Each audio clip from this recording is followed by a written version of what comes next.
This movie sucks. I'm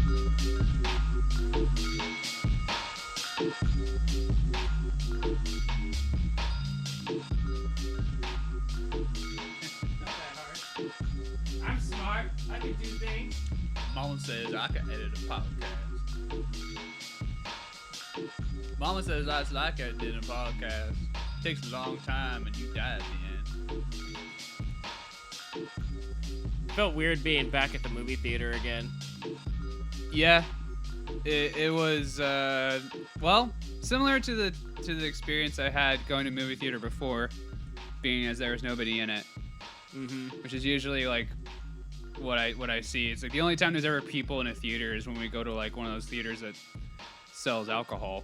What was the last movie that you saw in theaters before this? Was it The Lodge or something? Or Yeah, it was a lot. It was The Lodge. It was the poor attempt at making art, and it was boring and pretty movie, very pretty movie, but a slow burning movie that went nowhere, and kind of like this year. Yeah, it was sort of a bit of an allegory of this entire year, which was just a slow burning into nothingness. Which you could extend that over your entire life and live by that. sure. Wow. Holy shit. Sorry to sound so much My like a downer. brain is boiling inside my own skull right now. My eyes are glazed over. I feel like I just sat through like a sensory deprivation session for like what felt like 4.5 hours at least. Yeah, we just went to go see Tenet. Just got back from it. Yeah, and what an experience! What a movie! Experience with the popcorn and the Coca-Cola there. Just getting your ears blown out and your brain turned into spaghetti, and just feeling and wishing for death the entire time. Drifting in and out of sleep. I'm pretty sure I didn't like fall asleep, but like when sometimes maybe at night you kind of fall into that half awake, half asleep state, where you definitely lose consciousness for a second, but you don't go full into sleep. You just kind of like super zone out, and then you sort of snap into it or snap back awake. This happened like multiple times, like involuntarily, where I was trying to watch the movie, but it was so eye-searingly bad and so boring at times that it hypnotized me, and I'm pretty sure it knocked me out a couple of times. Yeah, well, this was the first major release since the theaters started opening back up this year, I believe. It was supposed to come out... No, it was supposed to be the movie that was going to save the theaters. Yeah. That was it. This was supposed to be the film that was going to swoop in and save all the theaters, and Nolan... Everybody else was taking their films and taking their movies, and they were putting them on streaming during the quarantine, and just making people pay, like, oh, you want to watch fucking Lion King, or was it Mulan? Like, you want to watch Mulan? It's like you can rent it on streaming for like $20. That was their solution to the whole problem, which I'm actually for. I don't know about you, but I'm actually for just closing down every theater in the United States, replacing them with like a food bank or like a Costco or something like that, and then just having all your movies on streaming. I think that we should have options. I want both, because I like going to the movie theater myself, actually. If they got booze there, because when we go to Cinebar, I'm cool with that. We can still have the Cinebars. That's fine, because you can get a shitty cheeseburger and a super overpriced pitcher of beer, but at least you have those things. Yeah. It doesn't matter how shitty the movie is, you can still get drunk. Yeah, you can still get sloshed and shove greasy food into your face, and then that makes it okay. That's a good night, That's what I was doing. That's what we were doing during 1917. Yeah, I think absolutely. I drank a whole pitcher. We that had night. to. It got to the point where I think that was the only thing I was really focused on the entire second half of the film was just how low the pitcher was getting and if we needed another one soon. Yeah. But anyways, welcome to a very special edition of the Hacksaw Podcast. I am Everett, And I'm Jordan. and we are going to be giving our first impressions on Christopher Nolan's magnum opus, Tenet. Right. We talked about that a little bit in our very first episode, which I think we actually recorded back in April or May of this year. Yeah. And at that point, Tenet was due to come out in June or July. It got delayed quite a bit, of course. And then it finally came out, I think, late August, at least in some parts of the world. And then it's been recently opened up in some theaters around where we live in Washington State. So I just figured, well, we got to go see it. You can't stream it anywhere. We were so. like, it was more like of a professional obligation to see this film, way more than a personal one. Well, we wanted to get current because Dunkirk came out a few years ago now. Yeah. So we got to stay on top of things. We got to have our finger on the wire or whatever that is. you know? We got to keep up with what Mr. Farty Pants is fucking putting out of late.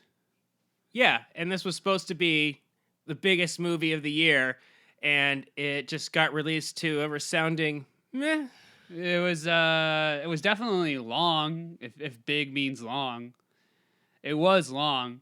Not quite as long as I feel like other movies insist upon themselves to be longer, but this felt like because of the content, it just fucking dragged.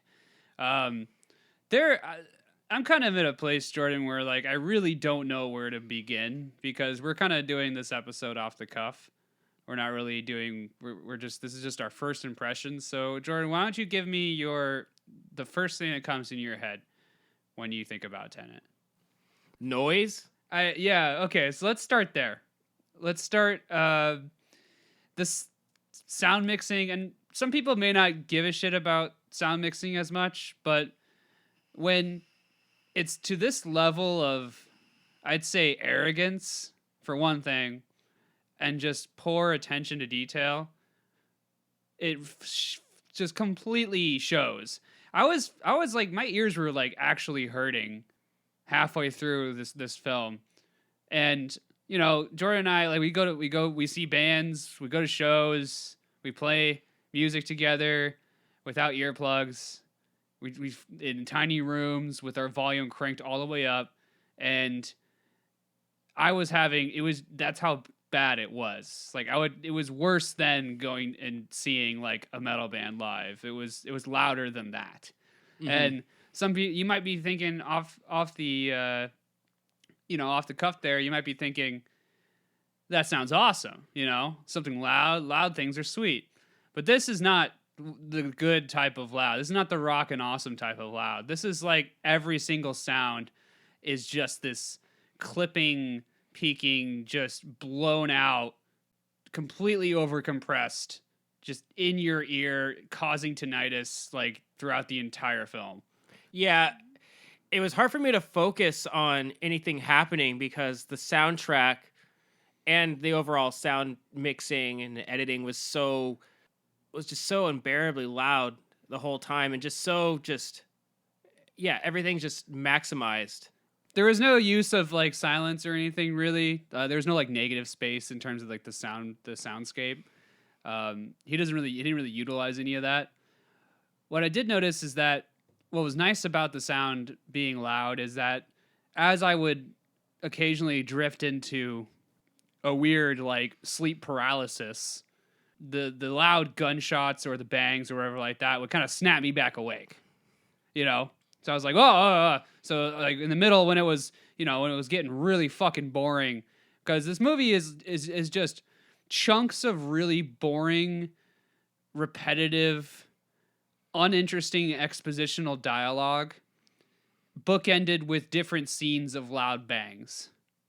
Mm-hmm. and it just kind of goes on and on like that forever and ever and ever and ever. I'm trying to think about beyond just the noise of this film. I'm just trying to think about what would you say this movie's about? Like, I was gonna go into something like that. We're not gonna break down the plot because we can't. I don't know how. I don't know Yeah. how to break down the plot, and this is not in a good way. This movie is not like so. It's like, whoa, man, it's so complicated. You just gotta understand. This is like, it's all different timelines. You mean it's like I don't think this movie is the type of movie that's like somebody's gonna make a fucking chart. I mean, somebody will, but like it's not like the movie Primer we were talking about a little bit earlier, where if you haven't seen Primer, it's a fantastic science fiction film that has to do with time travel. Tenet has to do with time travel. I think it's kind of like time travel, but it's a little bit different. It's a form of time It's travel. a form of time travel, yeah. But Primer deals with it in a way where it's like, I think when we were talking about earlier, what I said was that the process of which the time travel is laid out in that movie, because the Primer is just about two scientists, like student kids, who just kind of invent a time traveling machine. Mhm. And the movie is about them figuring out what they had invented and them using it, and then how many times they use it. They keep creating these kind of different timelines, and things kind of go crazy. They create too many of them, and they kind of go crazy. That's sort of Primer in a nutshell, but it has all these other different aspects to it where you may be looking at one timeline in one scene, but in the next scene, it could be a completely different timeline because it's always the same two characters. Now, this is interesting to me because the way it's presented is that it doesn't tell you a whole lot about how the machine works. It doesn't tell you a whole lot about kind of what they're really trying to accomplish. But it with the atmosphere and the tone and the way in which it's presented to you, it holds this kind of aura of like mystery to it that you want to find out why things are the way they are in this film. Like, it's very interesting, and it's kind of a fascinating sort of ambiguous experience.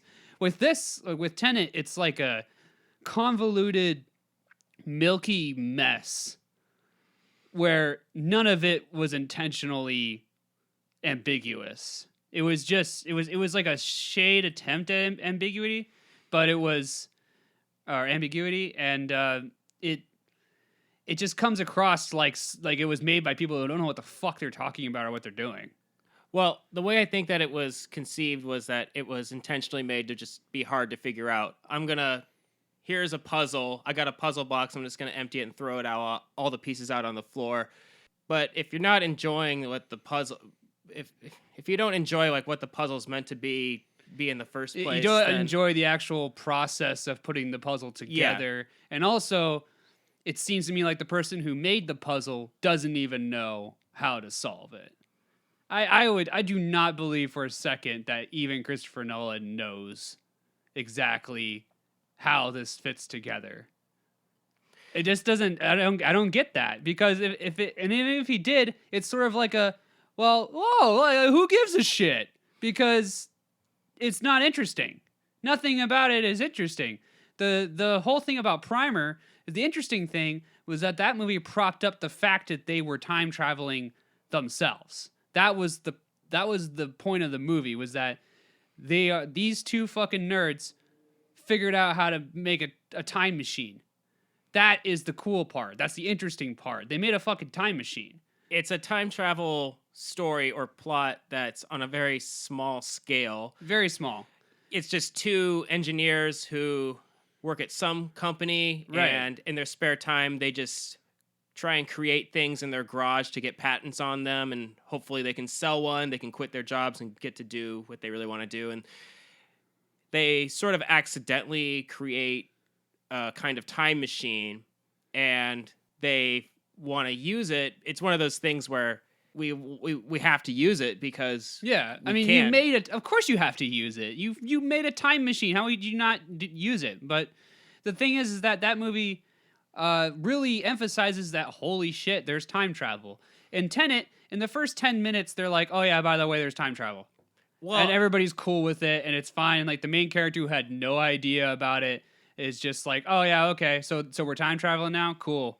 Well, in Primer, everything is explained sort of about how it works and how the timelines work as the film goes on. You're sort of figuring it out. Yeah. At the same time, you do the have characters to are pay attention and the actually characters figure it are out. relaying how they figure it out in some very hard to understand engineering speak. But you can follow along with it at least. And I don't think I'm the smartest guy in the world, but Primer, I can understand it at least on some level. I know what they're doing, even if I don't understand all the little minutia of this. With Tenet, it's not so much that I don't understand as much. It's just I don't care, because overall what everything's leading to, I just don't really feel. I just felt like I just wasn't invested in it. Well, there's nothing to like latch onto in this film. Like there's nothing to motivate anybody other than the fact that like there's a bad guy. There's a bad guy, and he's got a bomb, and he's going to use the bomb. He's going to blow everybody up. Why? Why is he going to blow everybody up? Because he's dying of cancer, and he's just such a dick that he's going to blow up everybody so that he doesn't have to die alone. And he's a cold and heartless man, we are told. Yeah, we are told. And if this is the world, that Christopher Nolan lives in, I hope he blows it up, so I don't have to fucking hear about it ever again. So there's a supervillain-esque character who is introduced in like the weirdest fashion in these sort of fragmented segments where you're not quite sure who he is, what he does, because for one thing, you can't hear what anybody says in this movie.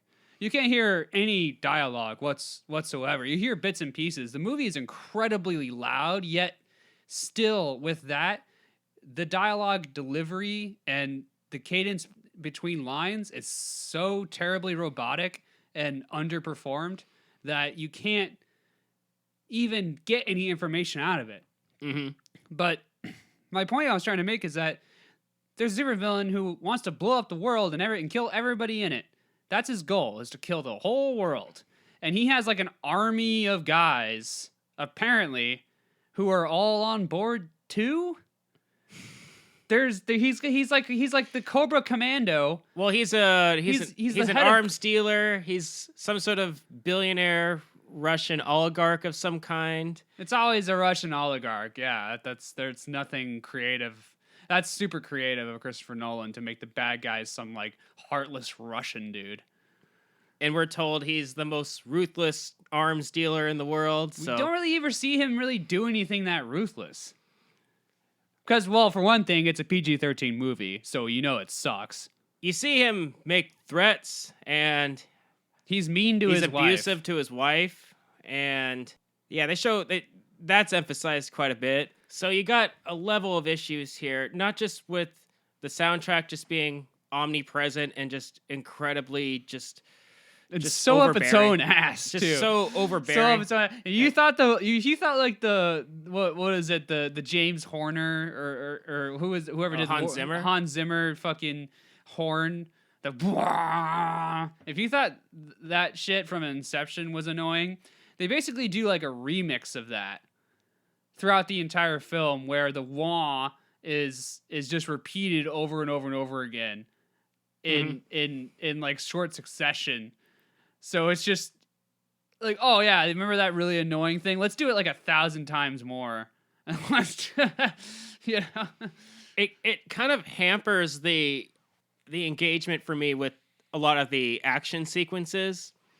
One thing, I think we both just rolled back with laughter at one point. There's one big action set piece sort of earlier on in the film, which involves a jumbo plane being rammed into a building for no reason. Their plans are retarded. Their plans are so stupid. Yeah. Well, what I'm saying is the soundtrack gets especially It's especially well. I mean, any loud and dramatic during that part. those big set pieces where because there's a scene he's talking about where they ran a plane into it, and I feel like Christopher Nolan thinks that these scenes are like his bread and butter. He thinks that these scenes, similar to the scene with the Joker and Batman in the car chase, and Joker is leaning the rocket launcher out of the semi.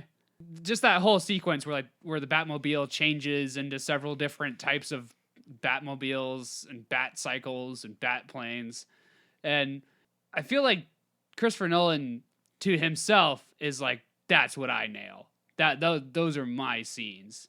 And there it's the most unwarranted. These scenes are the most unwarranted throughout the entire film. They don't make any sense why they are so insanely destructive or huge. There's nothing that points to it. There's no finesse anywhere. It's just we need to rob, we need to go into this place and we need to steal something. Well, let's not do it like this covert operation. Let's just fucking blow up the whole building and then we'll find the piece later. Yeah, he likes to do stuff like that. He likes to do stuff like he was flipping semi-trucks in Dark Knight, and then he did the thing with the plane heist in Dark Knight Rises, I believe, at the beginning. And then the thing about, I think one common trope of him, and I was actually writing some of these down, I was trying to spot all the Nolan tropes right throughout this whole thing. Now, you're talking about suit changes. There's all the tropes are in here. Yeah. All of them. And I jotted down how many times the lead actor changed his suits, and there was at least a dozen times. He kind of sticks to one outfit towards the end of the film, so I kind of stopped jotting them down. But yeah, earlier on, it's like every scene he's got a brand new, different kind of suit, and Christopher Nolan spent an ungodly amount of time picking those fucking suits out. Oh, undoubtedly. So that's and most of the budget too. So that's definitely a big trope. I mean, the opening sequence of this film is got layers of Nolan. And you were right. Michael Caine was only in the movie for like half a scene. Oh, that's right. Yeah, he was only in the movie for half a scene, and it was the funniest fucking thing because it was like the main character, he was trying to pull a James Bond type thing where he was trying to play himself incredibly confident and sort of command the room. But the actor that played the protagonist in Tenet is really bad. He's awful. He's so fucking bad. It's his delivery, his performance, everything. I know it's a Nolan film, so he's already handicapped to an extreme degree on everything because Nolan makes everybody do worse, except for Heath Ledger. Heath Ledger is the only one who was able to break through the mucous membrane of Nolan and actually deliver a good performance. Everybody else is hampered by him because everybody else needs a director to prop them up and make them do good. Heath Ledger does not need such civilian, such peasant level things. Like, he is a god amongst men and can operate in any situation. He's a fucking Green Beret of actors. But the main character in Tenet, he comes in and like kind of like faux commands the room. Like, there's a scene where he has to just meet with Michael Caine for like a second, get some information, and he orders a steak, and they bring it out to him, and he's like, oh, and then he's got to leave. So he's like, hey, box that up for me. And it's just this stuff like that, like little things. Like, it doesn't sound like that bad, but it's just one of those things where it's like, God, this guy sucks. Like, what? Like, he never meant, first of all, as somebody who is close to the restaurant industry, he never meant to eat that fucking food. Mm-hmm. He never meant to eat that food. I'm pissed about it. He never meant to eat that food. Okay, he ordered it out of some like sort of posturing, fucking peacocking move, and they basically just threw it away after that. I just thought that was bullshit. Yeah, were you also pissed off when they had that little fight in the kitchen there, ruining all that stuff? Oh yeah, no, they're in the kitchen knocking over all the pots and pans. It was horrible. Those chefs are in there working their fucking asses off, trying to get the service done, and there's just these Russian guys in leather jackets fighting each other, and it's bullshit. You take that shit outside, because like they're not cleaning that up. They're not cleaning it up. That's me. I gotta stop cooking my fucking chicken breast and go over there, and I gotta sweep up all that glass, and that sucks. I did like that one bald henchman goon of the A lot of villain. goons in this movie. A lot of yeah, but I just like how he kept on getting a lot of screen time, and you never Yeah. know who the hell this guy Yeah, is. there's like a main goon. There's like main goon who The hitman looking guy. the hitman but he's like a hitman after like recovering from a meth addiction. He's got like that sort of chicken neck kind of I live in a trailer type of situation. But I think that just means you're Russian. I'm not sure. But he keeps kind of showing up as like the main henchman and everything. We never know anything about him. He's just kind of there. And it's so indicative of the rest of the film because we don't know anything about any of the characters. Any of them. There's nothing to learn about anybody. There's nothing interesting about anybody. Robert Pattinson tried his fucking damnedest. He tried. I Well- could tell he tried. Oh, you could tell because he's naturally charismatic. Yeah. So he was working with. He was my favorite part about the What he whole movie. had. I mean, he usually is. I am a huge Robert Pattinson fan. And I think that, obviously, not like the Twilight era stuff. I'm not like a fan of Twilight movies or anything like that, but just the fact that he bounced back from those movies so hard and made some amazing movies, that's why I'm a huge fan of his. He really, like, was the only charismatic thing in the whole film. For me. Like, he was the only one that excluded any sort of sense of, I know what I'm doing. I'm the action man thing. I would have rather it had been about him, or at least a character with his level of charisma than that other guy who was just a fucking robot the entire time. No emotion, nothing. Just no ties. We don't learn anything personal about we don't learn anything personal about the main character at all. That's one of my main. There's no arc. That's one of my main problems. Is the movie opens with this sort of undercover operation of some kind. They're trying to go some team of some. I guess they're CIA or something, right? I don't even know. Okay, well I'm just gonna say they're CIA, It's never said. and they're going to stop this heist that's going on. These guys are coming in. These and, guys are about to go and rob this violin recital. yeah, Apparently, you can do that. Apparently, you can just rob an opera. yeah, they're just tearing the place up. They're stomping on all the cellos for no reason. There's nothing like. I mean, I understand, and at least in The Dark Knight, it starts out with them robbing a bank. A bank has money in it, at least. It starts out with the same. It starts out exactly like The Dark Knight, the same exact thing. It starts out with a heist kind of situation, but the heist takes place at like some shitty local opera in Russia or Ukraine or something like that. And I'm just wondering why. Well, it begins with a kind of a combination of Nolan tropes, kind of getting back to that a little bit, which is that it opens with sort of an action set piece that's sort of supposed to set things in motion, I guess, and it's got a bunch of guys in tactical gear. Yeah. I mean, when it first started, I was like, okay, this looks kind of cool. I'm into this. This is some Rainbow Six shit right here. I'm kind of down with this. Yeah. All right, let's keep it going. Let's see what Storming we a got. building, moving through hallways. Yeah, clear. Pointing their guns up all around, doing Doing the hand signal shit. Yeah. nodding back and forth. Yeah, that shit's awesome. Yeah, I'm down for that whenever, for sure. And then it's got the Nolan trope of people getting shot, but there's no blood and there's no well, I mean, honestly, I don't remember anybody getting shot. At least, like, there was one or two people that got shot. A couple of the main kind of characters take a bullet, but nobody. There's no like civilian casualties really in this in this in this film, especially That was a strange thing because there's this crowd of. Well, they released this gas in there that's supposed to. Yeah, the tactical team who's going in to like fort the guys who just seem to want to just take a bunch of guns into an opera and shoot them at the ceiling for some reason, and they go in there and they put a bunch of like knockout gas and like just like knock out the crowd that's in there, so that they don't so they can't get up and leave. Well, I think they're trying to knock out the bad guys, And they too, don't, because they have the gas mask. right? Because and they don't do that.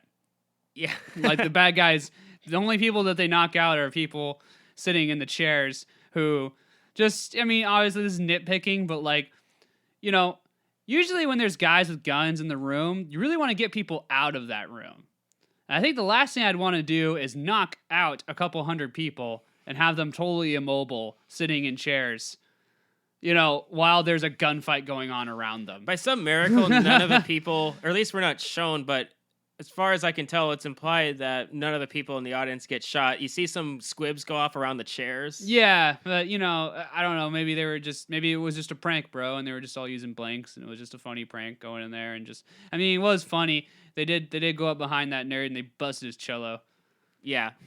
Now, if this was a film made by a different director, someone whose films aren't always so bloodless, I guess if you got Paul Verhoeven to come in and direct this movie, I don't know, it'd because just be a I don't see bloodbath. because here's the thing is that I don't see the point of the movie. I don't understand what it did or is trying to do. I don't understand. It's just another thing that Nolan is susceptible to, which is gimmicks. It's a gimmicky thing. It's just like him and fucking Memento. Like, usually directors, when they come out of film school, they make a kind of a weird gimmicky film in the very beginning of their career, or they make something that kind of is like a little bit like cheesy or corny, but it's their first movie out of film school, and they're just sort of stretching out and flexing and seeing what they can do. And you can't judge them on the first film out of when they first come out of school. And Christopher Nolan has not grown as a director. He's only gotten more money to do bigger, more fucking blow-uppier films. He's only, I just don't feel like intellectually he has progressed at all. He makes movies like a child. He's just getting the means to make bigger and bigger sort of set pieces and just polishing his stuff up even more and Buying more suits. filming big open scenes and exotic or Yeah, fancy locations. I mean, I'm sure the number one thing he looks forward to in making a film is like excuses for going to different places around the world that he wants to visit. Like, oh, I really want to go to Morocco and see the race cars, and so he's gonna do a scene there, and it's gonna be a scene that did not need to be a sweeping shot. Like, you remember that scene where the main chick is on the balcony, that crazy cliff balcony, looking over the ocean, and they say like two lines to each other.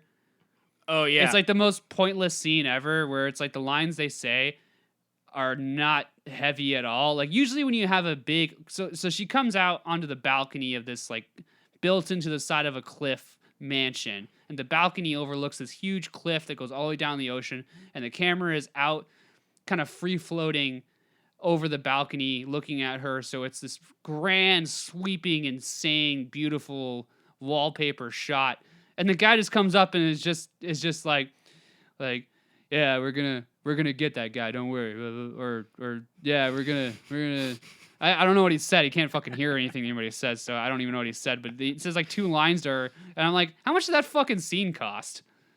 yeah. You know, like I just thought to myself, that looks nice. yeah, I was like, that looks sweet. This You know, place in Italy or somewhere. yeah, it was some like, you know, Maltese coast or something like that. But I just love the fact that it's like, oh yeah, you know, we're just going here. We're gonna go to this fucking amazing Gulf Coast thing, and Christopher really wants to try on some nice sun hats here. He wants to buy a sun hat from here. And so I guess we'll shoot a scene. He really wanted to do some boating. Yeah, I guess we'll shoot a scene while we're here. Yeah. Oh yeah, and let's have like some weird scene of just like a boat race. There's a lot of scenes of different boats going out into the water. There's a lot of boats. If different you are shapes and size boats. If you are a boat if you are a beautiful boater and you're a boat aficionado, then you will absolutely love this film. I mean, probably won't. You'll probably hate it, but you will appreciate the amount of boat that is in this. Yeah, he got all kinds of them. He got There's sailboats. several different kinds He got of boats. motorboats. You got those racing boats kind of yachts. things. I don't know what those are called, but they're like got these other big vessels. you got like more like you got like military style vessels. Yeah, it is boat heavy. You got the mother base boat. You got all that shit. Yeah, you were actually you said something. This is a very this is like if Hideo Kojima directed a movie. This is kind of what it would be like. Yeah, in a way. Although I think it would be better because at least Hideo Kojima, even though his stories don't make any fucking sense, and overall, I don't think that's a good thing. People seem to think that that's a good thing. I'm like, yeah, they don't make any sense because they're not thought out very well. He's good at the mechanics of making a video game. He's good at the overall playing of the game. But when it comes to the story, Hideo Kojima's stories are dog shit. I love his characters. And I love the characters, like, you know, the designs of the characters and the personalities of the characters, but the actual plots to his stuff is horrendous. And this movie is like a Hideo Kojima story without any of the interesting characters or interesting, you know, sci-fi stuff or like any of the cool shit that happens in the Metal Gear games or anything like that. This is like all just the convoluted nightmare. That's all you get. I check out a little bit with Hideo Kojima a bit because he has this very convoluted and intricate way of telling a story, which, if you really break it down, the story is super basic. There's a hero who's chosen for some reason to stop the end of the world or from someone or something from taking over the world, and this guy's bad, and this guy's good, and then he's got to find a way to just sort of fill in the blanks and make it all complicated for hardly any reason. And I think that's kind of the same thing with Tenet. I gathered pretty early on that, he's joining this group. They're called Tenet. Oh, really? Is that what it was? They know about the future. I didn't even know that was what it was. And they're trying to stop the end of the world from happening or something, World War III. No, they said it was worse than World War III. Or worse, it was like worse than nuclear holocaust. Yeah, he was like, "What are we trying to stop? A nuclear holocaust?" And she's like, "Worse." And I'm like, I don't know if there's anything worse than a nuclear holocaust. I think that's like the end result is the same. All of humanity would be wiped out. Like, I know it's nitpicky, but it's like that's sort of the very end of the spectrum of like the worst thing that could, you know, plausibly happen to us. It's something to do with some scientist hundreds of years in the future, I guess, creating some kind of algorithm. They keep mentioning the algorithm, and I just kept thinking of like fucking Silicon Valley the entire time. Oh, like some scientist figured out a compression algorithm that's so good it's gonna destroy the whole fucking world. Yeah, it's gonna make the world a better place. But what if it doesn't? Yeah. So it becomes sentient. They make these references to Oppenheimer and the Manhattan Project, and how Oppenheimer was being a little bitch about the nuclear weapon creation. I mean, come on. Yeah, he kind of was at the time. He's such a nerd. He was just being like, I made a big bomb. Every time I see an Oppenheimer quote, there's always these famous quotes by him that get passed around. And Truman fucking hated him, too. He was so sick of his bullshit. I taught myself how to read Sanskrit in 6 months. That's how much of a genius I am. And here's a cool quote from this old text. You know, now I become death, destroyer of worlds. And you know he probably spent a lot of time beforehand preparing to say that quote. No, he said it in a mirror at least a couple of times. Rehearsing it? Yeah, rehearsing it and stuff. So when the big day comes, he can go, hey guys, I got Yeah. a cool, I got a cool Yeah, no, he was fucking thing to say. He was full of himself, you know. He's a brilliant man, but he was just such a dork about everything. Yeah, But that's our brief Hacksaw episode about Oppenheimer. yeah, what a fucking dork. But yeah, man, Einstein wasn't as much of a bitch as Einstein was, yeah, he was hella cool. He just, I mean, that guy, he was like, fuck it, I'm gonna take a nap. Einstein got ladies. You Hell know, yeah. Einstein got puss. Einstein fucked. Einstein definitely fucked. Yeah, all the time. You know, that tongue, he was all up in that shit. I predict Oppenheimer was more of a Frank Grimes, like from The Simpsons Yeah. kind of character. He walks into his office and everything has to be all like, he Yeah. turns his mug just the right way. So Somebody facing. moved his stapler to like a quarter inch, and he just like in there like, oh my god, He's got his measuring who tape is out. in my office? Yeah, he's got his measuring tape out, just going, hey, wait a second. He's like double D labeling everything in his office. This moved a millimeter to the right. Who cleaned this place? Frank Grimes, or Grimy, as he liked to be called by his friends. Oh God. Is there any, yeah, so I was talking about boats, right? yeah, let's get back to boats. I want to get Jordan. back to boats. I want to 'Cause- get back to Kojima, all right? Okay. So I was going off on something there. Yeah, he's telling just like a basic story, right? But he's got and Nolan is like Kojima a little bit in this way, and that, but he's got to find a way to make it this complex mind puzzle that he wants people to solve. Yeah, he wants people to do like what they did with Primer, and with Primer there was a whole kind of community created around the film that people would post charts and timelines, and they would sort of attempt to help everybody to understand kind of the true complexity, the true beautiful complexity of the film, and how it went much deeper than people thought it did. And with this, I feel like Nolan was trying to do something similar. He was trying to do something to where he was trying to create something that would buzz around and people would talk about in terms of like what they thought happened and how they thought the timelines were and blah, blah, blah, blah. The only thing is that there's no motivation to do that at all. This film, it's so obstructively bad that you just kind of want to forget about it. I don't ever want to watch another Christopher Nolan movie the rest of my life. This is it. I'm doing this as like a professional thing to talk about it. I when I first heard about this, I just kind of snorted and I was like, okay, great, this is gonna suck, and it did, which means that, you know, you're probably safe to say that anything else he makes in the future is gonna suck just as bad, if not worse, because I feel like he's getting worse. Yeah, well, this film, like many of his other films, is really centered around the premise of it, which is about time inversion, kind of like how Inception is about dreams merging with reality. Yeah, it's dreams within dreams within dreams. Yeah, it's like layers, like an Yeah, onion. what if we could share dreams to... That would be do something. terrifying and probably really gross. Mm-hmm. You probably see a lot of gross things that you didn't want to see. Yeah, and then there's this technology in the world of the film that allows the characters to mess with that premise or to do something with that premise. I mean, Yeah. and with Tenet, it's all about this whole concept of time inversion, which is this kind of form of time travel, which is... Yeah, because it's not like directly going back to a certain period. It is, but it's more like just reversing the flow of time.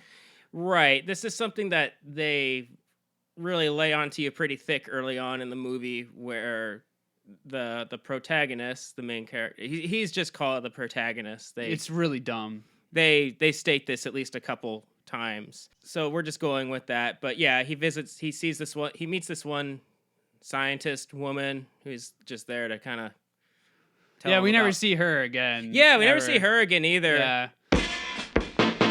What I thought they were going for was that the protagonist was not aware of any of this type of stuff before, but because of his kind of performance and how he, sort of performed in the very beginning, where he was able to, I guess, successfully solve that thing that happened in the very beginning with the heist of the orchestra thing. I feel like he didn't, though. I feel like he kind of fucked it up. Oh yeah, that was all a test. It was a test. Okay, yeah, it was a test, and because he takes the suicide pill. Yeah, he gets after he gets captured, and he doesn't give up his team, I guess. Yeah, he and- gets captured and he gets interrogated, and he doesn't give up his team, and he doesn't snitch, and instead he tries to take the suicide pill, and the suicide pill turns out to be a fake one, and that was the whole thing. I guess was a test, and which is it's hard to piece that together because nothing makes sense, but.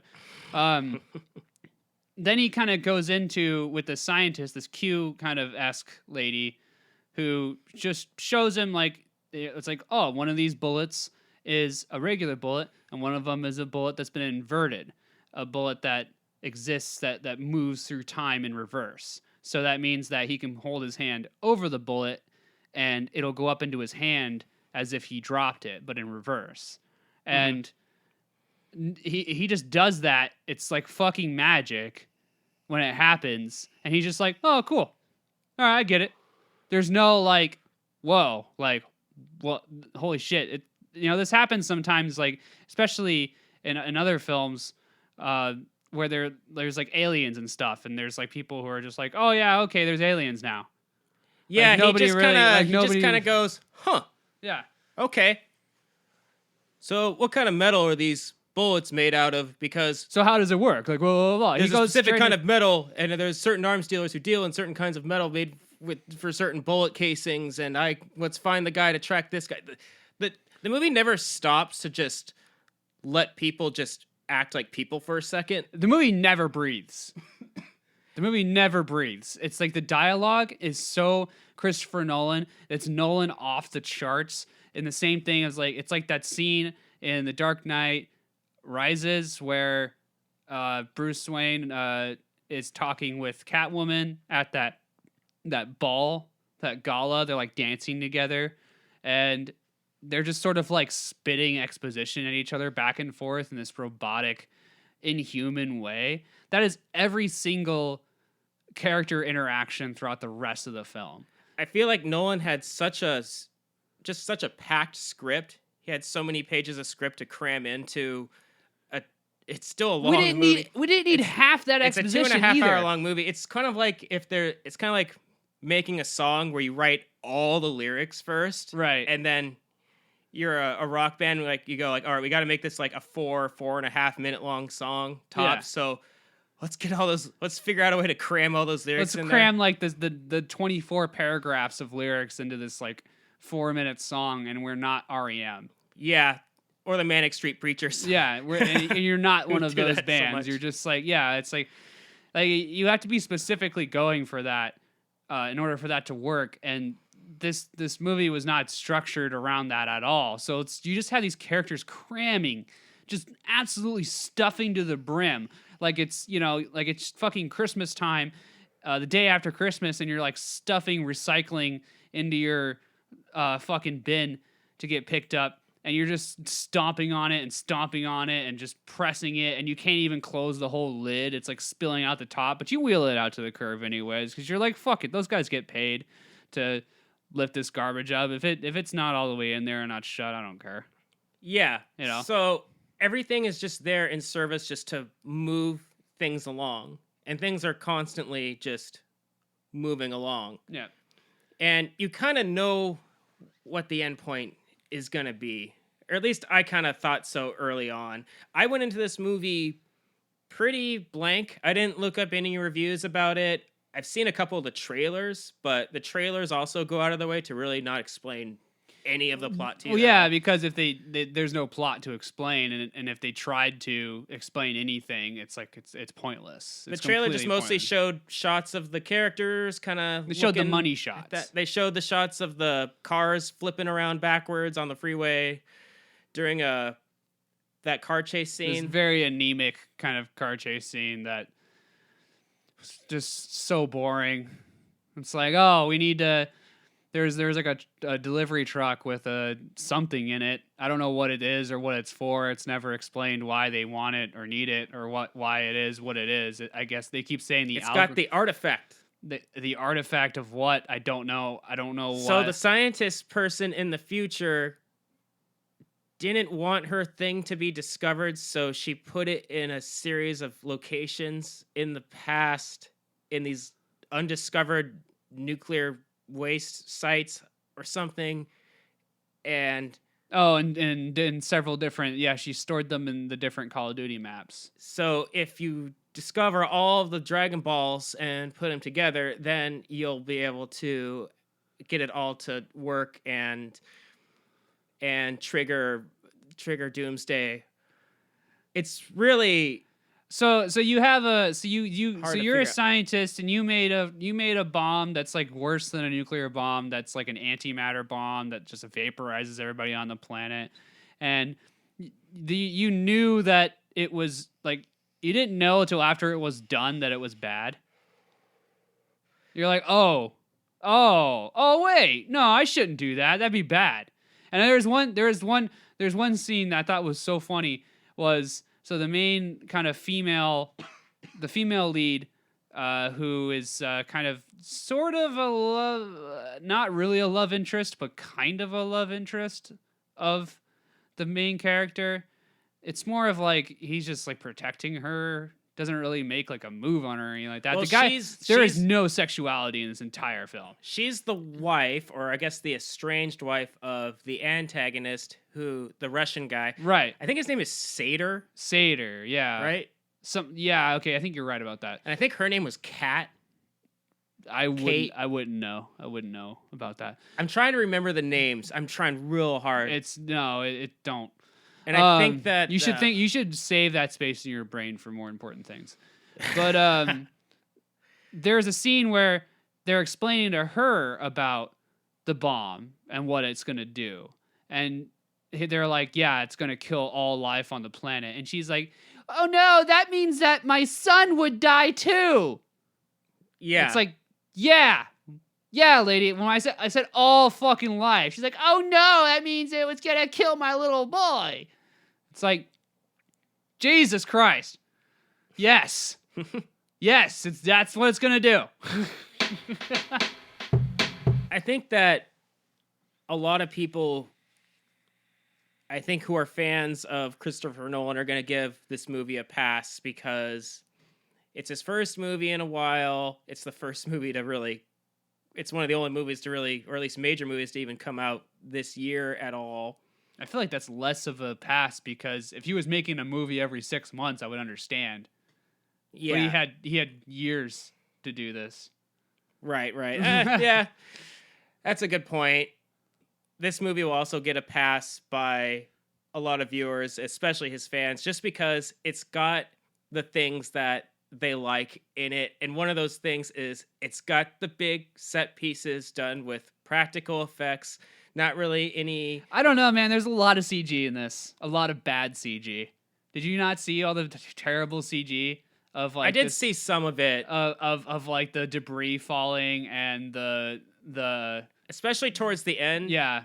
There's a final battle that takes place towards the end. It's this big sort of military... It looks like Call of Duty 4. Occupation. Or not occupation, but a big military it battle. Looks like Xbox 360 graphics for half of it. Like, it's not good. He usually doesn't venture into CG that hard, which is, I guess if I had to say one good thing about Christopher Nolan, it's that.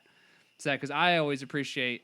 I love practical effects over CG any day, anytime. It always looks better. Sometimes to achieve certain things, you need CG, but if it's used sparingly and used in like key moments or certain instances, then it works. But for this, like I know there is some kind of stuff that looked pretty bad. I don't know. Well, in a way, it bothers me a little bit that it was practical effects, because I was thinking at the back of my mind during some of the set pieces was, oh man, they ruined a perfectly good plane. Oh, they ruined a bunch of really nice cars. They really did, this movie. It's like a BMW they flipped over and stuff that was like looked like a pretty nice BMW that they just destroyed for for no reason really. It's But just, yeah, I think that you're right. Some of the CG in this was kind of dodgy, especially towards the end. It had a very Unreal Engine 4 kind of look to it. if it really sticks out and I notice it, then it's bad CG. Right. That's the thing. It's like if you notice it right away and it sticks out, that's they did a bad job with it, because the best CG out there, because there is some great examples of some good CG, you don't really notice it as much because it's used for very minute things that sort of help the scene flow, or help maybe like if you have like a monster character or something like that, it helps the movements of that character or that creature move a little bit smoother or more lifelike. Practical effects sometimes just can't do that. You need that computer generated stuff to keep that going. But with this, there was just some stuff that was like, all right, okay, like I guess me and Ramirez have got to fucking secure the Burger Town at the end of this film right here, because it was so bad. And even the set at the end of it was so stupid. It looked like a airsoft course. It looked like a paintball field. Like, I swear to God, like back in the day when I used to play paintball, I was like, I played paintball. There's a place that looks just like this. Out in Eastern Washington, there's a place that looks just like this that you can play paintball. The only thing that's missing is like the big black nets that go around it.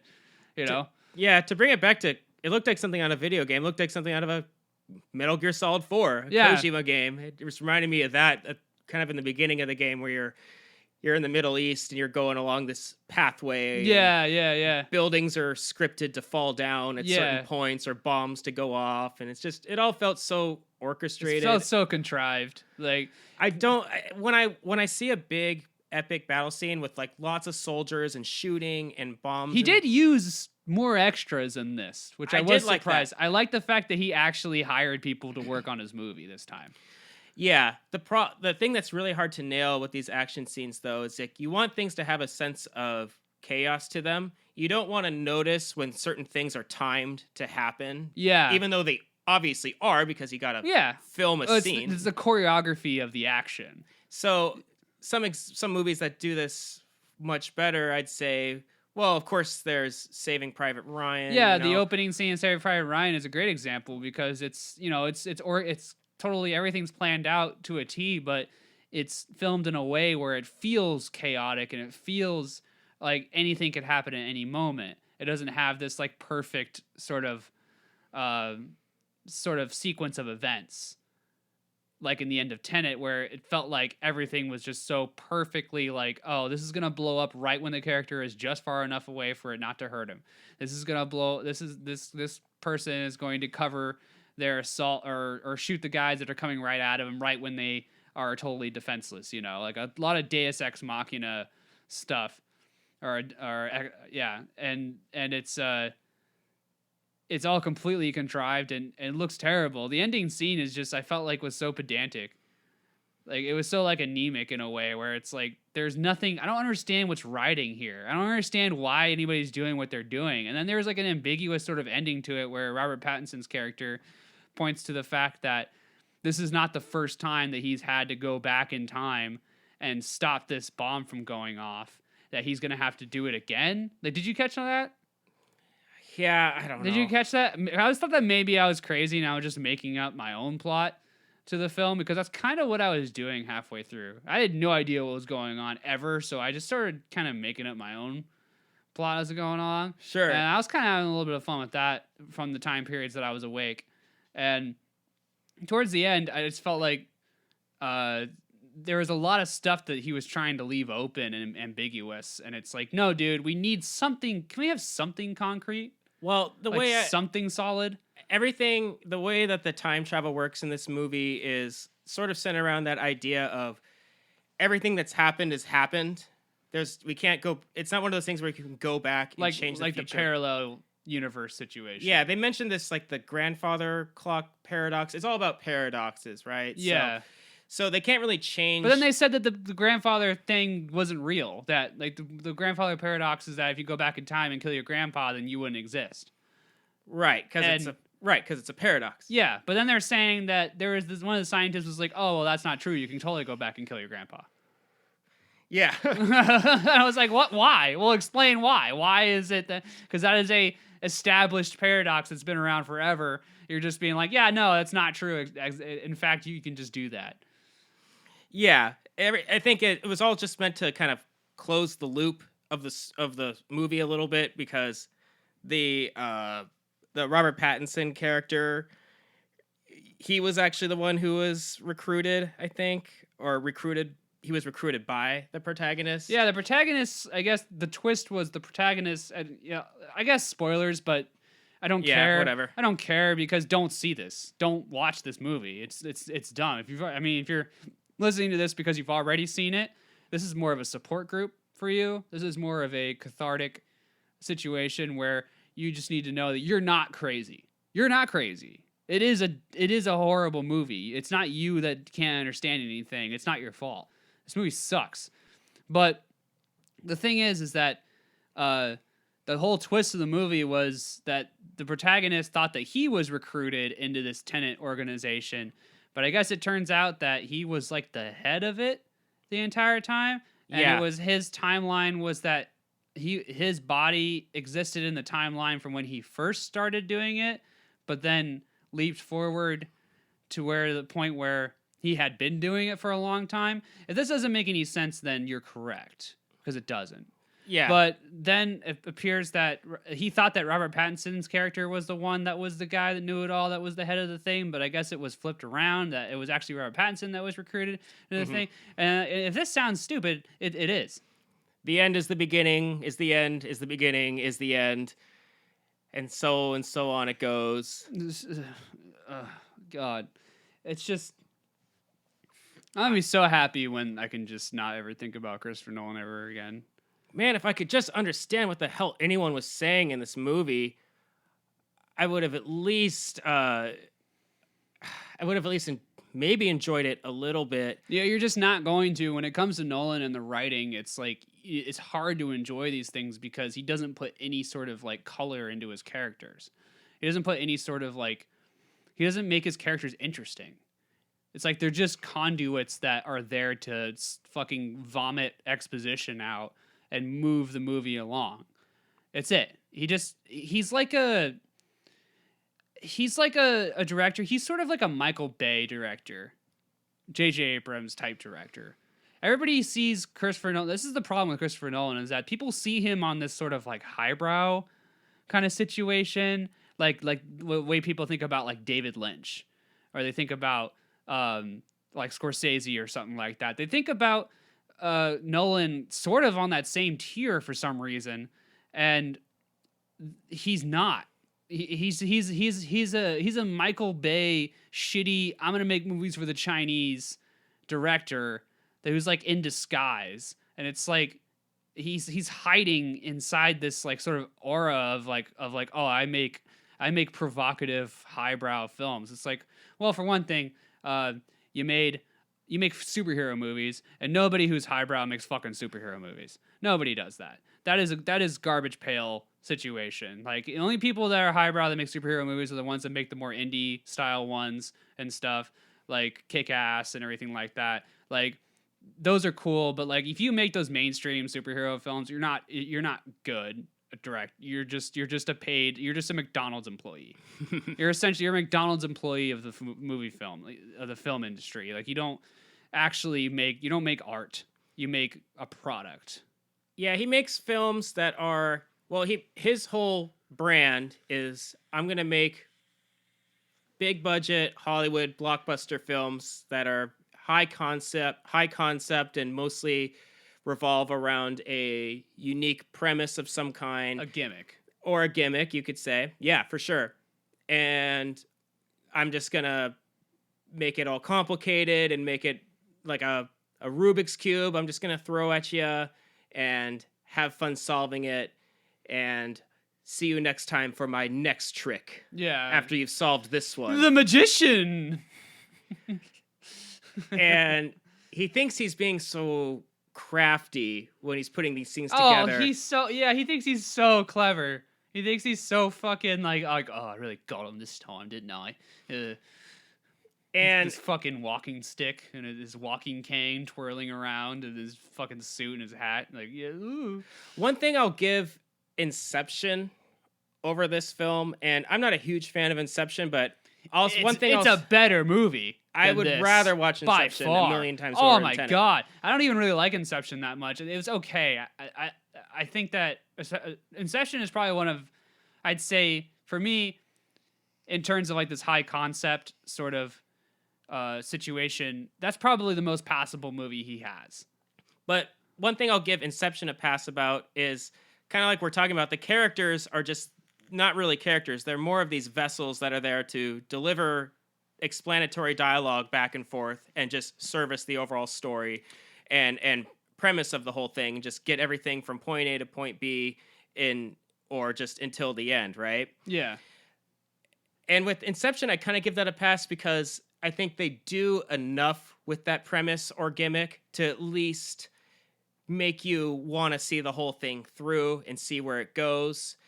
With Tenet, like, they do some interesting stuff with the dream world and the mechanics of how the dream world works. The concept of it was interesting. At least the concept of Inception and the premise of how it operated was interesting enough to hold your attention and want to find out more about it. Could he have gone a bit further with some of those ideas, or maybe done things I think even more interesting? I think definitely. For sure. But there are things that are at least memorable in there. With Tenet, one thing I was thinking about the whole time was, especially during the set pieces, when they have the whole time inversion effect going on with the people moving backwards or things happening backwards, like a car crash or an explosion or bullets or guns firing. I was wondering, does this look cool to you? Does this look like something that you want to keep seeing over and over? Because the practicality of the actual of the whole concept of the time manipulation doesn't make any sense to me, because they're talking about this time manipulation as like a practical means, like a weapon, like used in like a military aspect, and I just don't see the practical use of it. Because if, for example, in the very beginning, they're talking about how an inverted gun with inverted bullets, like the bullet fires back into the gun, like the gun catches the bullet back into it. And I'm like, okay, if that's all it can do, then it's not good, you know? Like, it's like that's not good. The bullet needs to be fired out and hit something. And I just don't understand if somebody can just like sort of exist in all these different timelines at once, then your enemies can too. And it just seems like this never-ending loop of just like each side going back in time to do over a battle a different way. Mm-hmm. And it's like, you think that one side is going to have this technology? In the very beginning, this whole movie is centered around the fact that there's good guys and bad guys that both know how to use the time manipulation. So how is that pragmatic at all if both sides have it? You know, I was thinking maybe, like, I understand from like a military standpoint, you can like essentially, according to their logic, you can have the battle and know how it ends and then go to a different timeline and then do the battle differently to where you win. They did this much better in another movie that came out like a while ago, 4 or 5 years ago. It was, remember that movie that was that had Tom Cruise and like Emily Blunt in it? It was an alien invasion. I think it was called Not Edge of Tomorrow. Edge of Tomorrow. Or Live, Die, Repeat, or something. That movie was actually awesome. Where they kept doing the same day over and over, where they keep losing this battle. It was like a Groundhog Day situation. Yeah. Where each time he went through the same battle over and over again, he got better at it, and he learned and memorized kind of what would happen and where the enemies were, and like he memorized all the different events. That movie was actually great. I thought it was awesome. I was just trying to think of it was a very interesting concept, and it was executed very well. And they didn't. But the thing is that like that movie worked because they had one concept of what the time manipulation rule set was, and they stuck to it the entire time. With this, it's like I feel like it never had any sort of hard barriers or boundaries throughout it. So you could kind of do whatever you want, or like anything is sort of like possible within the parameters of the rules of the time manipulation in Tenet. That I was like, okay, so that means there are certain scenes where you can have people that are moving back in time and also moving forward in time at the same time, and then you can have scenes where everybody's moving back in time or everybody's moving forward, and it's like, well, can they all just exist at the same time, or can only do one thing at a time? It's like there's no rules to like sort of guide everything, and the reason why that's important is that the rules help the audience sort of anticipate kind of what is possible within the universe of the movie. Like it helps that's why in like horror movies, for example, like the monster or the ghost or whatever like that, it has a set of rules that it follows, and if you go against that, that's when it gets you, like Freddy Krueger, for example. Like if you are awake, he can't get you. I went into this movie trying to be optimistic, or at least trying to be open-minded. I didn't want to go into it knowing I was going to hate it, even though at the back of my mind I knew I would. I wanted to go in and just be like, hey, it's first time back at the movies. Let's enjoy, right? Yeah. But the movie doesn't let you enjoy it because the movie doesn't let you understand what's going on. And I think that we walked out of it so frustrated because we were thinking, like, are we stupid? Are we just... I just wanted to get the fuck out of there as quickly as possible. Because I was like, this makes me just hate being in the movies. Like the first time back to the theater in a long ass time, there was like maybe like 4 other people in the theater with us. Mm-hmm. Spaced out pretty good. So there was no like, worry about that. But I just felt like, man, what a shitty way to come back to the movies. The only thing I could say that was a plus is that because eventually theaters will be bankrupt and be done, for at least for a little while. I don't know how they're going to keep going now. There's nothing out. Tenet is the only thing that's out right now. There's nothing else going on. Every other movie that's being released right now is essentially an extended fuck you, it's January. It's all the movies that they never wanted to release during like summertime or any sort of like high profitable time of the year. It's all like the garbage, B movie crap that they never wanted to release. They're releasing all those right now.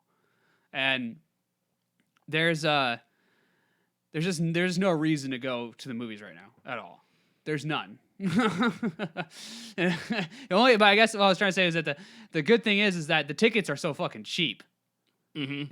It was like $9 to see a movie at the theater that we went to. The theater that is usually the more expensive one. Usually it's at least twice that much. Yeah, it's the more expensive theater next to the mall, and it's usually that's the pricier one. There are other theaters around that are generally cheaper, but we went to the expensive one, and even that was like, holy shit, it was like $9 for a movie ticket. That's insane. Right. And yeah, it's just kind of a shame because I thought to myself, what if this is the last movie just ever? Oh, they just go out on like a whimper with Tenet. Or at least this is the last theatrically released movie ever. Of course, they're going to still make movies. Well, yeah, that's not what I'm saying. What But if I'm this talking about is just the traditional theater experience. Yeah. Obviously, there's still movies that are going to come out. There's the new Wonder Woman thing. There's some other movies that are that got finished that are going to be put out. There's been movies that were like supposed to be released, like Tenet, but are on hold, or eventually, I think those movies will just be moved to streaming. But yeah, the release schedule is just getting thinner and thinner to the point where, yeah, I just think that, really left. Look, going back to what I said earlier about like all movie theaters should be burnt down to the ground.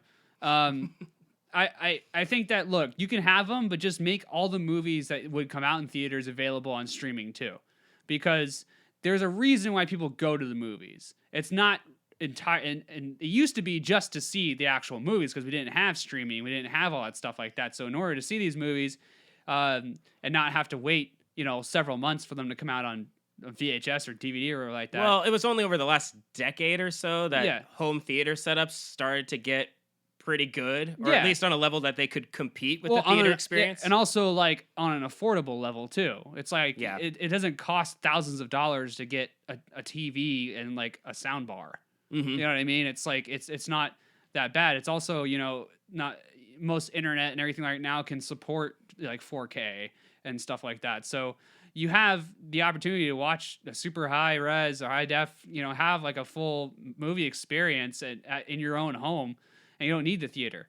The reason why the theater is what it has going for it is the sound system and the big screen and, the whole just like tradition sort of nostalgia. At this point, the nostalgia, because that's all it's kind of riding on now anymore, is just the tradition of we all go to the movies. Like, that's just like something to do, something to get out of the house and go do. It's like, well, you're sitting at home watching TV all day. What you should do is get out of your house to go to another building and sit down and watch TV on a bigger TV. That's what we should do. And I think that nostalgia can only hold up for so long. That's why those theaters like we have, like the boozy theaters that you can buy, you can get drinks and food in, they do so much better than everything else. Because at least it's like, if we're gonna go to a bar or something like that, like, let's go see a movie we want to go see, and get fucking wasted doing it. I mean, that sounds like a much better idea than, sitting in shitty fucking gum-ridden chairs. Your ears blown out by Christopher Nolan. Well, especially as an adult. Yeah. And I'm kind of with you on that. Kind of like what I said earlier, I like there just to be options. I like the option of going to see a movie in theaters, but also seeing it at home. And I like there to be both. It's not going to be the end of the world for me if movie theaters disappear. And but the reason why I think it's a good thing, though, hope it doesn't end with Tenet. I hope so too, but I think the reason why I think it'd be a good thing to end it is because of the way that theaters are causing the way theaters are influencing how movies are being made. Because Christopher Nolan is the number one perpetrator of this right now. Obviously, other people like J.J. Abrams and Michael Bay are on a similar grain, but movies are becoming, and we've talked about this before, but movies are becoming less movies and more amusement park rides. More of a like a whole, like, sit in your chair and it's like an experience. You're not just seeing a film, you're experiencing the film. And that's why it's so fucking loud. And that's why they make these movies with these huge set pieces and stuff, because it's designed to be seen in IMAX with the fucking massive sound system and everything like that. It's supposed to be like an actual amusement park ride. And I think that the only reason why movies are like that is because, number one, you pay way more money at a theater to see a movie than you would pay on Amazon to rent it. And then you got to go and get your fucking $10 bottle of water and your $15 small popcorn. And that's just all, that's how they make their money. And that's honestly how the film companies make their money too, for the most part, is in those box office numbers. That's the big scratch. That's the big dough that comes in. And when that doesn't do good, usually the movie flops. Maybe what we'll see is a change in Hollywood film production, which is that instead of several movies coming out a year that cost $200+ million, maybe we'll have a larger amount of medium to smaller budget films come out and replace that whole format. That's kind of what Netflix does. Because as a result of the Marvel Cinematic Universe and the DC movies and all that stuff that's been, or all the Disney remakes and everything else that's been put out, it just seems like movie studios are concentrating on just getting these things to be successful, because they usually are, and it's a system that really works for them. So the mid-budget film is slowly disappearing.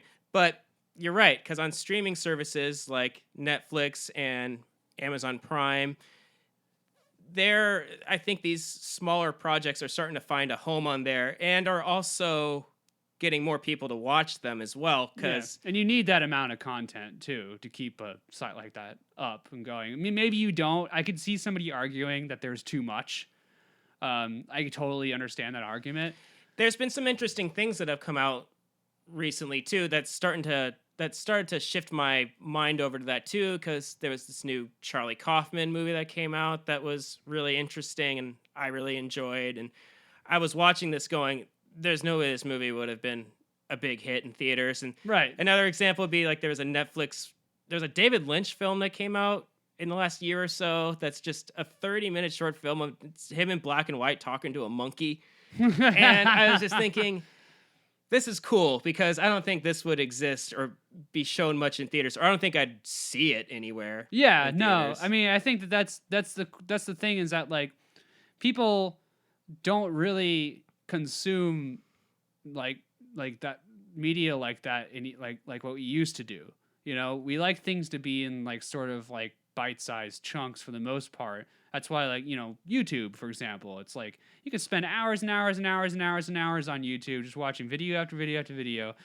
But you can spend like 5 hours watching YouTube videos. But if somebody said, "Hey, I want to watch this 2-hour movie," you'd be like, "Oh, fuck that," you know, like I'm not sit for 2 hours and watch something like, ugh, you know.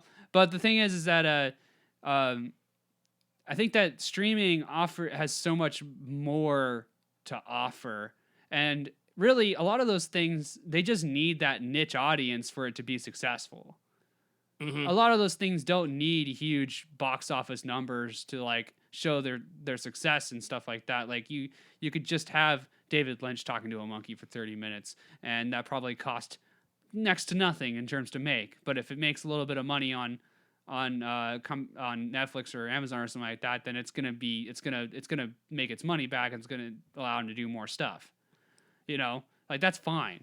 I think that that's a better model to run by, and you should really just have the option of seeing these films at home versus at the theater. And the reason why I don't think that won't happen is because Christopher Nolan relies on the fact that his movies are so fucking loud and everything's drowned out that he tries to hide how bad his movie is in the theater. Well, he's a traditionalist. He wants to only shoot on film. He only wants films to be seen in theaters, and he wants the films to be seen in the environment that he just kind of made the film centered around, which is now or has been in recent years all around IMAX and having that huge sound system just constantly just blaring things at you all the way. The bar is all the way to the top, and it is solid red. So he has two choices at this point. One is just stop making movies because theaters are likely not coming back to the way they used to be. Yeah. Or two, adapt and start thinking about the smaller screen when it comes to making your next project. Because I don't think that he would make it to the smaller screen. Because the reality is that's how most people are going to be viewing your stuff from now on. It's sort of like if you're a web designer these days and you only design your website to be viewed on big desktop screens. Yeah. And you don't consider mobile devices at all. Yeah. And then you end up with this beautiful site that works great on your giant monitor. And then you try and use it on your phone or tablet, and it's just nothing fits. Yeah, you can't navigate properly. It's overlapping everything, and it just it's like all the drop-down menus. You have to scroll endlessly or all around to find where to click or something like that.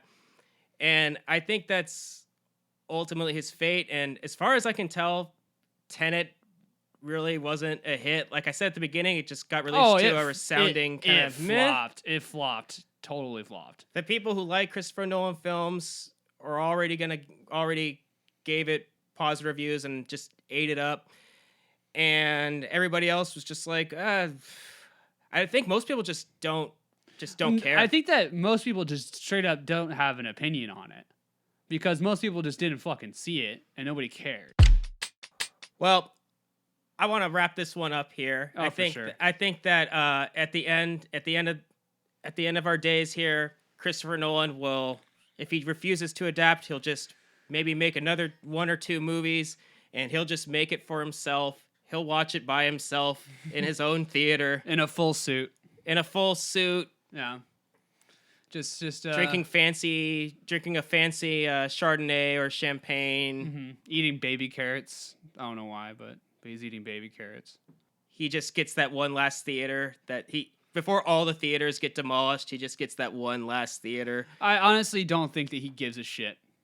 Maybe not. I don't think that he cares. Yeah, he gets to make whatever he wants and just puts his middle finger up at you, or at least at us. He puts his middle finger up, then he makes you suck it. and then we just gotta keep sucking it Yeah. for 2.5 hours or however long the movies are, Yeah. and we've both had enough. So we're not gonna do a part 3 on Christopher Nolan. We're not gonna do anything else. Nah, it's over. It's done. You know, I think we got it all we're covered. taking the finger out of the mouth, and we're fine. We're done. You're a little bitch. You're a little bitch, and I bet you like to suck it too, don't you? All right, everybody. Well, if you got any questions or comments, hit us up at hacksawpodcast@gmail.com. We have a Facebook page up right now, I believe. Is that just Hacksaw Podcast on there? Yeah, just at Hacksaw Podcast. That's where you'll find us there. You can get updates on our next episodes. You can also write comments to us or send us messages on there as well, of course. And then also feel free to check us out on YouTube. That's also just Hacksaw Podcast. We upload all the episodes there. And check us out on Spotify. yeah, Spotify, Apple Podcasts, Google Podcasts. We might put it on some other formats When we too. get around to it. When we get around to it, of course. All right. Well, signing off. Have a good one. See you guys.